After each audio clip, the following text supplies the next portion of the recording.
susunod na programa ay rated PG. Ito ay nangangailangan ng patnubay at gabay ng magulang para sa mga batang manonood.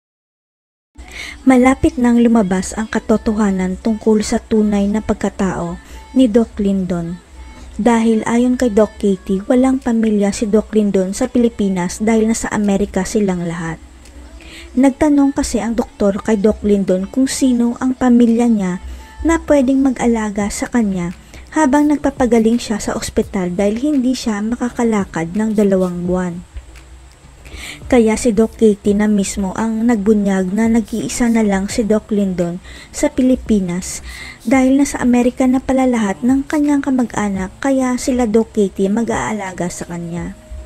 Nabanggit noon ni Doc Lyndon na nag-iisa na lang siya sa buhay dahil namatay na ang nanay niya at girlfriend niyang si Emily, kaya ito ang dahilan na nagkaroon siya ng bisyo. Ang hindi alam ng lahat, umuwi ng Pilipinas si Doc Lyndon dahil gusto niyang hanapin ang tunay niyang ina dahil matagal na niyang alam na si Giselle Tanyag ang tunay niyang ina. Bago kasi namatay ang nanay-nanayan ni Doc Lyndon, isiniwalat sa kanya na ampon lang siya dahil si Giselle Tanyag ang tunay niyang ina na nag-abandona sa kanya sa ospital. Lumaki si Doc Lyndon na galit sa pamilya Tanyag, kaya hindi niya mapigilan ang kanyang sarili na pag-initan noon si Annalyn dahil isang Tanyag si Annalyn na pamangkin ni Giselle. Pero unti-unting nalalaman ni Doc Lyndon ang tunay na dahilan kung bakit inabandona siya ng tunay niyang ina, kaya unti-unti ring lumalambot ang puso ni Lyndon kay Giselle.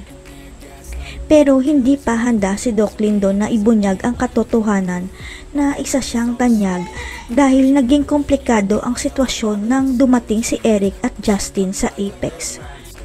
Pero hindi mapipigilan ni Lyndon ang pagbunyag ng katotohanan sapagkat si Doc Katie mismo ang makakatuklas na si Lyndon pala ang inabandonang anak ni Giselle sa Amerika.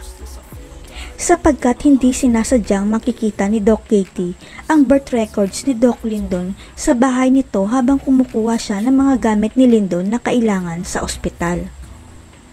Si Doc Katie kaya ang maglalantad na si Doc Lyndon ang tunay na anak ni Giselle.